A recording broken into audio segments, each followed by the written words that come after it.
What is cracking, Hope Nation? It is yet again your friendly neighborhood Kevin Hines, and I'm here with a very special guest. Dani Bates is a mental health and suicide prevention advocate.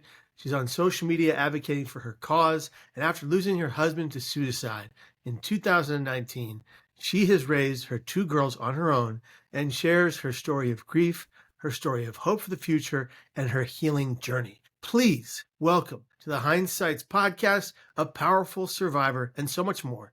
Dani Bates, welcome to the show. We are so glad to have you here with us today. Thank you so much for having me. Of course. Dani, if you don't mind, I want to get right into what happened to you and your family. But before I do, I want to ask you, can you tell us about your husband? What was your husband like? His name was Denny, so we were Denny and Danny, and he was he's always so hard to describe because he was just probably one of the most unique people you'd ever meet. He was so outgoing and friendly, but also kind of like he could come across as almost like a jerk at first because he was just so he would tease a lot, but then once people got to know him, they everybody loved him.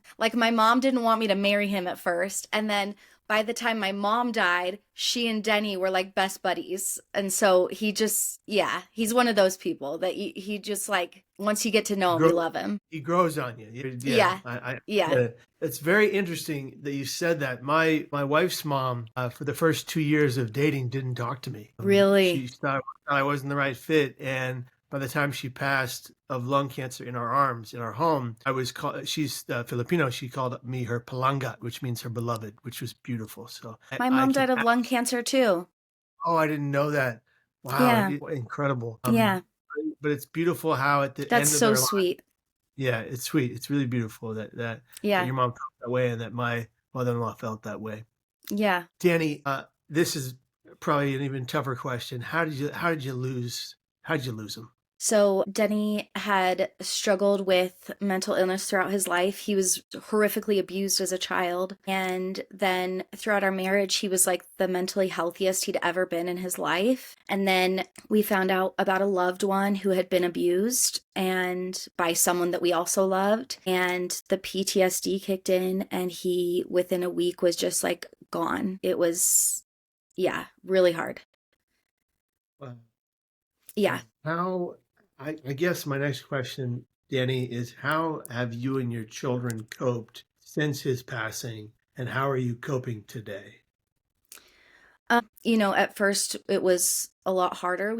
I don't think it gets easier over time at all. I think that's a dumb thing to say, but I do think you get stronger and you get better coping skills and you grow, and so you're more capable of dealing with it. But, at first my daughter was a mess. She was only 3. She'd just turned 3 the week before, and she had, he was the best dad in the world. And I'm not just saying that because he's gone, but genuinely, the best dad I've ever seen, and just loved his girls endlessly. And so they had a really special bond. And so she really struggled at first, panic attacks almost all day, every day. We were in constant therapy, anything we could do to just deal with it. And it was so sudden, and he was doing so well that it was just so there wasn't the typical, suicide where it wasn't he'd been struggling for years. He'd been doing really well. And so it was just so hard for us to suddenly lose this wonderful, amazing husband and father who's very involved and loving and just got his dream job. And, it was just so hard. And we did a lot of therapy, and we had a lot of people who surrounded us and loved us. And honestly, that's how we survived, is by people supporting us, And so would you also say that's how let me ask you this. Do you feel that you've found healing from this? You said that it never goes away. You said that you never forget all of that. And I recognize that. As someone who's lost now 18 people that I care about to suicide, I can relate. But I guess my question is, do you feel, besides just coping, have you found at all some healing? Yeah, but I don't think it's something that just comes. I don't think time heals all wounds. I think that's bullcrap. I think that you have to, when Denny died and I looked at my 2 little girls, so one was 3 and one was 10 months. And I just said I don't have an option but to figure this out. and make this work and still be an amazing mom and still do everything I can and to get them to be like mentally healthy. Because like, I mean, just looking at the statistics of a kid who lost a parent to suicide, like my kids are screwed, you know, according to the statistics. And so like, I was just determined to do whatever I could to get them to like a healthy place. And I think that you have to like be willing to work to heal. And I do think I've healed. I think the pain will always be there, but I think I'm more capable of dealing with it now and have been able to like move forward in my life, and he'll always be a part of that. But I had to like choose actively to like try and heal and do everything possible with therapy and with medication and with whatever else coping skills I could find, you know? It doesn't just happen. No, it doesn't just happen. And time, I agree with you. Time does not heal all wounds. I Yeah. always say that when you're looking at these kinds of situations, or a death in the family to suicide, or a loved one, um, and people always say, "Oh, you just need time." Wait, hold on, wait a minute. This was the person that I unconditionally loved for all of these years, and they're gone. I've never thought that anyone could move on from a suicide. I never Nope. thought it was even possible. I do believe, however, like like in a way that you said, that we look to the living, those who still remain, Yep. your children, and find ways to move forward through the pain, but we can't move on. Yeah, You I think we grieve. move forward and we can like move forward in our life, but you never move on. You never get over it. Never. We grieve as much as we loved, right? So Yeah. if you loved unconditionally and forever, then you grieve unconditionally and forever. I think that Yep. people need to recognize that. I think that far too many people look at people like us who've lost people and they say, "Oh, come on, it's been 3 years. It's been 5 years," which is just ridiculous. You get Yeah. to grieve that person as long as you need to. Yeah, How which do will you be the feel about rest the of our grieving lives, you process? know? Yeah, I totally agree. I think it's interesting because I think my grieving process is so different from my daughter's, because like I feel like I can grieve and then there's just always a level of grief that will be there. But as my girls get older, it's like they re-grieve him every time they hit a new milestone, every time they get a little older and they start to understand more of like what suicide means and what it means to not have their dad here. I mean, it's been 5 years, right? 5.5 now. And so my girls are 8 and 6. And so they're doing well, but like every time they have a concert, like they get sad about it that their dad's not there, and they see all the other dads in the audience, and now they have a wonderful man who I love, who's like stepped in and is being like a stepdad figure to them, but that doesn't change the fact that their dad's gone. And Mm. that will be something that they'll continue to grieve as they get older and as they like go through different life experiences. They're always going to miss him and they're always going to be grieving him, and watching them go through that is just so painful, you know? Danny, I can't imagine, and you must have built such a resilience factor in your life and your children's lives to get through that. Where are you guys at now today? Tell us more about your life today. Yeah, like I said, we're like combining families with an awesome man who has some great kids. So we have a lot of love in our life. We have so much family and friends who love us. My girls are like excelling in school. They have amazing friendships. Like as much as everything can go well, it's going well. And so I'm really grateful for that. Even though there's always that like undertone of loss, we are doing as well as we could possibly right now, you know? Well, I'm glad to hear that. Yeah. What would your advice be, or what would you tell someone rather, who is struggling with these kinds of thoughts that your husband Yeah. struggled with, then took his life from? What would you say to someone still here who's going through these kinds of thoughts and ideations? Yeah, I know. So I know my take is kind of controversial because I I tell people, because I've struggled with it. It's a lot of, I want survivors to know this too, who've lost someone. It's very normal to struggle with suicidal ideation after you've lost someone to suicide. That's very normal. So many people, you know, surrounded him struggled. So I understand like a small amount of what that feels like. And I know that it's hard to find any reason to live for yourself at that point. Like at that point, you think you're doing your loved ones a favor and you're like relieving them of a burden.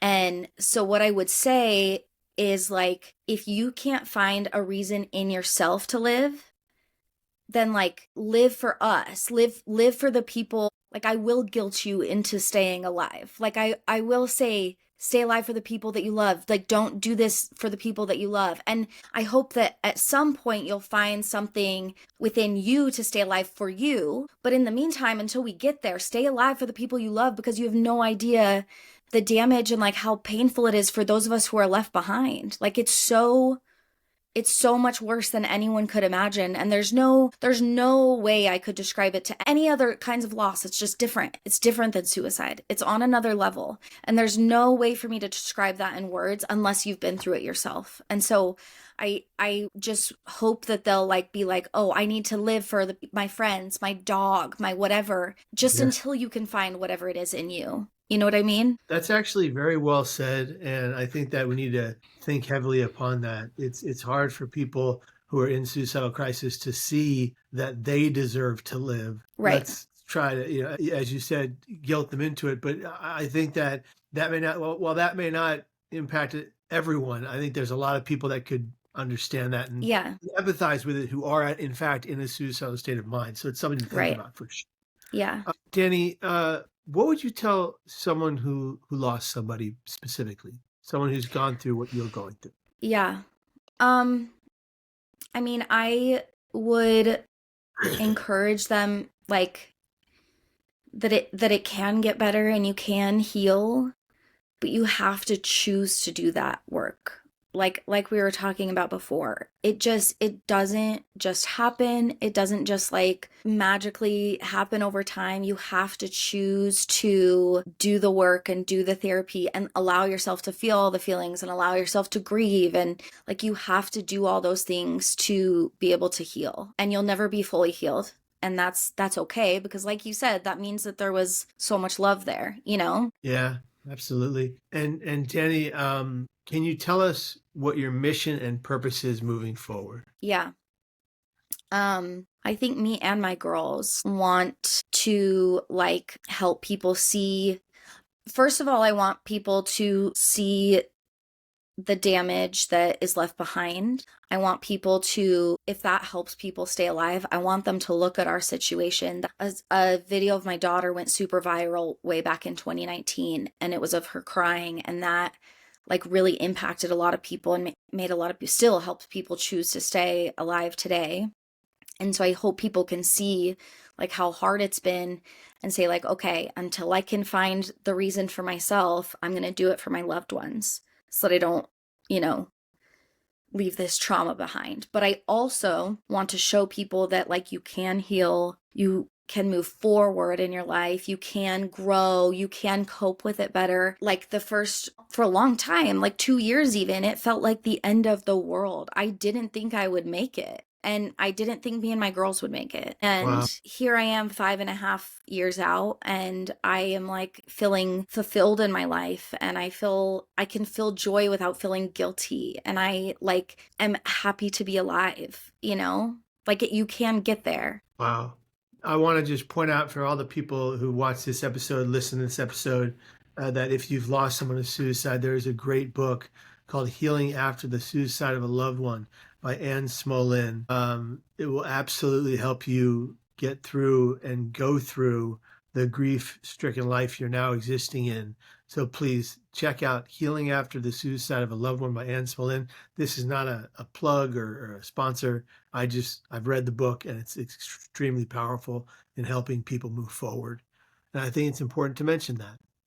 That's awesome. Okay, Danny, as we wrap up here, I think this is a really important question. How can people find and support the work you do? I am hoping to just keep doing this. And so I hope people will mostly just share my stuff. Share anything that impacts you or like you feel like could impact your family. I always tell people like someone in your close circle is struggling with suicidal ideation right now, and you have no idea. It's so common. All of us have a loved one right now struggling, and they probably will not tell you about it because there's so much shame surrounding that.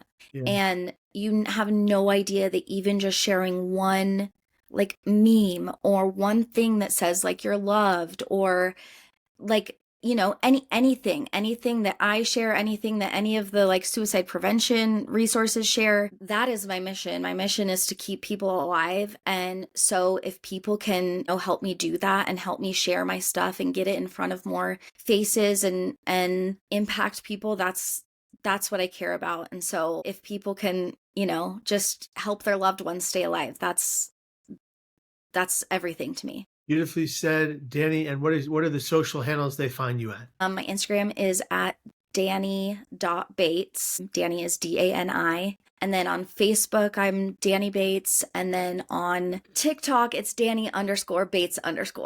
Okay. So I'm on all those platforms. At Dani.Bates on Instagram, Dani Bates on Facebook, Dani_Bates_, right? Yep. On TikTok. Good memory. I thought I had it. We've got to get to Dani any way we can and help her with her cause and share her message around the world. Friends, family, folks watching and listening, thank you once again for tuning in to the Hinesights Podcast, a podcast about triumphing over incredible adversity and then giving back to your community in pain and helping them find hope, healing, recovery, and a way to move forward. Dani, thank you very much for being on the show. Thank you so much.